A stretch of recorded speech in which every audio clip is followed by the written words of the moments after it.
Ya, bismillahirrahmanirrahim. Assalamualaikum warahmatullahi wabarakatuh. Kita lanjutkan pembahasan SKI tentang perkembangan Islam di Nusantara. Bersama saya, Khalis Alwidin. Baik, anak-anakku yang selalu semangat, ini peta konsep tentang materi kita hari ini, yaitu perkembangan Islam di Nusantara.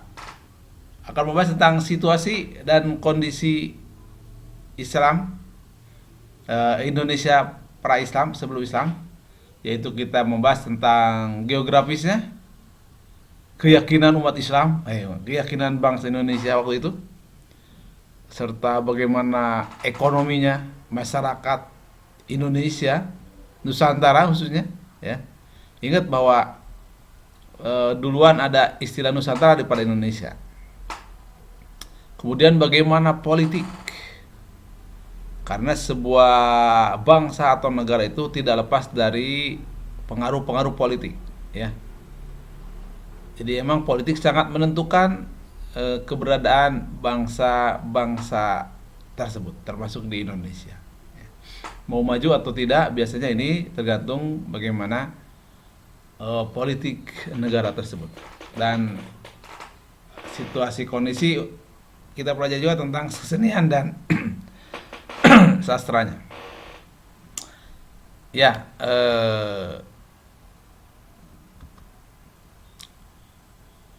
sebelum membahas tentang geografis Indonesia, kita lihat sebetulnya para pedagang Arab itu sudah masuk ke Indonesia, ke Nusa Tenggara, ke Asia Tenggara pada abad ke-1 sampai abad ke-4 Hijriah, atau ada disebutkan dengan abad ke-7 sampai abad ke-10. Nah, ini nanti menjadi salah satu dasar beberapa tokoh yang mengatakan bahwa Islam masuk ke Indonesia itu pada abad ke-7. Ya, ada beberapa tokohnya, nanti dibahas di pertemuan yang akan datang, insya Allah. Kemudian diawali dengan adanya hubungan perdagangan atau jual beli antara Kesultanan Mataram dan Kesultanan Ternate Tidore dengan orang-orang Arab. Jadi orang-orang Arab tuh sudah datang ke Kesultanan Mataram, tepatnya di Kesultanan Mataram itu di Jawa Tengah, ya, the center of Java. Juga ada hubungannya dengan Kesultanan Ternate yang ada di Maluku, ya, dan Tidore, bukan Tidurwai. Kemudian pada akhir abad ke-13 Islam sudah berdiri di Sumatera Utara. Ada yang bilang bahkan abad ke-11, ya. Jadi di daerah Sumatera atau daerah Aceh juga sudah ada kesultanan di sana. Dan abad ke-14, jadi abad ke-13 itu udah ada Islam di Sumatera Utara. Makanya Sumatera Utara itu sebenarnya mayoritas Muslim, hampir 60% Muslim, ya. Walaupun di situ ada bertetangga dengan orang-orang Nasrani, ya. Kemudian di abad ke-14 juga sudah ada Islam di timur laut Malaysia, Brunei dan juga Filipina. Nah, Brunei dan juga Filipina. Dan abad ke-15 di Jawa Timur dan semenanjung Malaysia juga sudah ada perkembangan Islam yang pesat, ya. Nah, ini fakta-fakta sejarah. Lanjut tentang situasi dan kondisi sebelum kedatangan Islam. Sebelum abad ke-14, sebelum abad ke-15 dan ke-16, di Indonesia terjadi perubahan sosial, tatanan sosial masyarakat. Jadi masyarakatnya ada yang perpindahan, ya, dari perilaku A ke perilaku B. Yaitu adanya penyebaran agama Islam dan sistem politiknya. Jadi Islam sudah masuk ke masyarakat Nusantara. Dari sistem politik politik yang dibawanya. Karena politik bagian daripada ajaran Islam ya. Jadi selain ada agamanya, yaitu tentang ibadah, tentang muamalah, tentang ekonomi ya, tentang tasawuf, tentang pendekatan diri kepada Allah yang lebih mendalam, juga disertai dengan sistem politik. Jadi agama itu emang tidak lepas dari nilai-nilai politik ya. Contoh misalkan bagaimana perkembangan Islam di Indonesia, itu perlu dengan strategi supaya umat Nusantara ini banyak yang Muslim. Nah, strategi ini digunakan ya kalau bahasa kitanya dengan sistem politik yang ada. Ya. Kemudian ditandai dengan perubahan keyakinan. Nah, di sini di abad ke sebelum 15 ini ada perubahan keyakinan dari masyarakat yang tadinya masyarakat ini beragama Hindu dan Buddha. Di situ kan ada kerajaan Majapahit ya, ada kerajaan Sriwijaya. Nah, di situ ada pengaruh budaya Hindu dan Buddha di dua kerajaan itu. Walaupun nanti kerajaan Sriwijaya dalam sejarah menyampaikan surat ke kekhalifahan di Timur Tengah supaya minta diajarkan tentang agama baru itu, kata mereka demikian ya, atau agama Islam ini. Nah, jadi ada perubahan keyakinan dari Buddha dan Hindu mulai bergeser ya. Inilah perubahan sosial mulai dari Islam Buddha dan Hindu ke nilai-nilai Islam ya. Kalau bahasa Al-Qur'annya minad dulumati ila nur, dari cahaya, dari kegelapan ya sampai ke menemukan cahaya kehidupan. Mantap ya. Ini perubahan sosial. Lihat nenek moyang kita bagaimana dia memilah dan memilih sehingga dia mendapat hidayah dari Allah, ditambah dengan para pendakwah dari beberapa daerah di Timur Tengah ke Indonesia, sehingga mereka berubah minad dulumati ila nur, atau habislah gelap, terbitlah terang. Nah, itu kan ada buku seperti itu dikarang oleh ada pasti tahu ya siapa pengarangnya. Jadi kalau bahasa Al-Qur'annya minad dulumati ila nur, kalau bahasa pahlawan kita dari kegelapan menuju cahaya ya. Habis gelap, terbitlah terang ya. Habis terang, datang lagi kegelapan. Nah, itu kalau terjadi hari ya.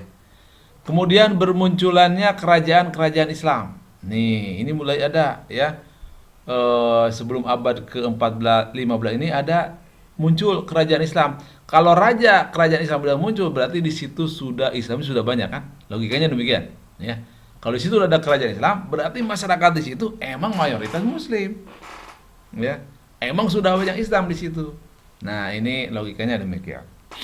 Nah, penyebab perubahan tersebut ya dikarenakan emang beberapa faktor Indonesia yang mendukung terhadap perubahan sosial tersebut. Di antaranya adalah letak geografis. Nah, letak geografis Indonesia kan luar biasa ya. Letak geografisnya ada 5,54 berapa? Lintang utara ya, 11 lintang selatan, dari utara sampai ke selatan ya. Utara di Hur sampai ke selatan ya. Dari 9 derajat bujur timur sampai 140 bujur barat. Bujur timur sampai bujur barat gitu ya. Demikian. Nah, ini letak geografisnya. Kemudian ya kita bahas tentang letak geografis nih. Sudah nah seperti ini ya. Berada di daerah Khatulistiwa. Nah, Indonesia berada di daerah Khatulistiwa, yaitu di kota Pontianak ya. Kalimantan itu garis Khatulistiwa, titik Khatulistiwa ada di situ. Jadi negeri yang dilintasi lintasan matahari itu ada di Indonesia, yaitu di Kalimantan tempat. Kemudian Indonesia atau Nusantara juga memiliki curah hujan yang tinggi. Makanya subur dengan tanam-tanaman ya, subur dengan pepohonan-pepohonan, subur dengan sungai segala macam ya. Air, oh itu udah jelas ya karena curah hujannya cukup tinggi. Beda dengan di Afrika atau di Arab mungkin hujan itu cuman setahun sabar kali ya, di orang mah ngecak we terus gitu kan. Hujan. Nah, ini karena anugerah Allah juga. Karena dengan hujan kan jadi semua yang mati jadi hidup kembali, begitu kata Allah. Ini dalam Al-Qur'annya. Semua yang mati jadi hidup. Contohnya kalau pas musim kemarau terus datang hujan, wah itu lihat lapangan sepak bola kita udah mulai tumbuh derumputan. Ya. Kebun yang tadinya gersang udah mulai kelihatan hijau rano. Ya. Ini karena hujan. Kemudian ada dua musim di kita, beda dengan di daerah temperate ya ada 4 musim. Kalau di kita 2 musim, yaitu musim hujan dan musim kemarau. Ya. Kalau di luar ada musim semi, musim gugur, ya, musim panas, musim dingin. Jadi ada 4 musim. Kalau di kita, cuma 2. Jadi musimnya cuma sederhana 2 ya. Makanya ya, tapi masing-masing wilayah baik yang 4 musim maupun 2 musim memiliki kelebihan dan kekurangannya ya. Kalau di 4 musim atau temperate itu pas musim semi, wah itu bunga menyebar di mana-mana. Semua pohon mengeluarkan bunga. Nah, itu di daerah temperate ya, 4 musim. Kalau di kita tidak semua pohon tidak semua pohon mengeluarkan bunga. Tapi kalau di 4 musim, setiap pohon rata-rata mengeluarkan bunga. Baik itu pohon yang besar maupun yang ya jenis gulma-gulmaan mengeluarkan bunga. Tapi di kita tidak ya, yang besar ya ada yang berbunga, ada yang tidak. 2 musim ini menyebabkan terjadinya ya masyarakat itu masyarakat petani gitu kan. Karena emang curah hujannya tinggi, saatnya menanam, saatnya panen, saatnya mencangkul itu kan tergantung dengan musim. Ya, nggak mungkin menanam di musim kemarau kan? Itu aneh bin ajaib tentunya, kecuali ada irigasi atau air yang mengalir. Dan mempengaruhi pelayaran serta perdagangan. Nah, geografis Indonesia atau Nusantara juga termasuk daerah kepulauan. Makanya ada berapa ribu pulau Indonesia, luar biasa kan banyaknya. Dan ada pulau-pulau besar, ada pulau-pulau kecil. Nah, itulah kelebihan kita. Kalau daerah negara lain tidak seperti itu. Ada yang ya pulaunya ngan hiji gitu kan, tak ada lautan. Ada 2 tilu, kita mau seberapa pulaunya sampai lebih dari puluhan ribu kan pulaunya.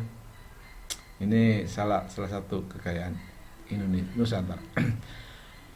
Kemudian penghubung antara daratan Cina dan daratan Indonesia. Jadi kepulauan Indonesia ini menghubungkan antara India dan Cina. Ya. Jadi setiap orang kan Cina dan India itu termasuk peradaban yang tua juga ya. Jadi kalau mereka mau berlayar itu pasti melewati Indonesia. Makanya pasti ada hubungan. Ada hubungan antara kita dengan orang-orang dari India atau dari Cina. Ya, karena emang kita jalurnya jalur strategis atau jalur sutra, jalur perdagangan antar 2 benua. Apalagi kalau mau ke Australia misalkan ya, segala macam ada di antara 2 benua dan 2 samudra. Nah, inilah kita kenal demikian. Sehingga menjadi jalur perdagangan atau bisnis di negeri ini ya. Jadi jalur bisnis antara beberapa negara. Oke, itu letak geografisnya. Kemudian nanti ada keyakinannya. Keyakinannya tentunya ada animisme dan dinamisme ya. Percaya dengan roh-roh, percaya dengan luar biasa, juri, genderuwo, kuntilanak, dedemi, tuyul itu jadi sesembahan ya. Nah, itu luar biasanya negeri kita ya. Atau pohon-pohon yang gede-gede dijadikan, wah ini pasti memiliki macam-macam deh. Ini guha pawon, wah pasti macam-macam ya. Ini laut ada pegegehna ya. Ada Nyiroro Wetan, ada Nyiroro Kidul gitu ya. Nggak boleh pakai baju merah, baju hijau ya, baju warna-warni. Ya pokoknya mah nggak boleh weh lah. Karena nih, ini kepercayaan-kepercayaan ini juga menyebar di keyakinan Indonesia ya. Karena kita membahas tentang nanti apa tentang keyakinannya.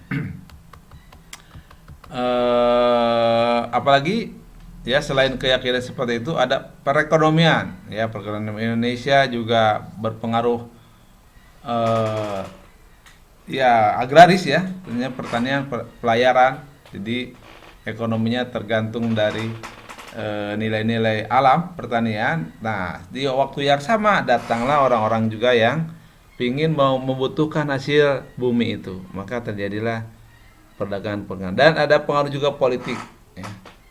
Ini situasinya, politiknya bagaimana adanya perubahan keyakinan dan segala macam, mulai berkuasa satu kerajaan ke kerajaan yang lain, terus saling mengganti demikian ya. Ada Majapahit, Sriwijaya, macam-macam itu kerajaan ada di Indonesia. Nah ini situasinya seperti itu. Serta kesenian dan dan sastra juga berkembang di Indonesia. Ya, itu anak sekalian.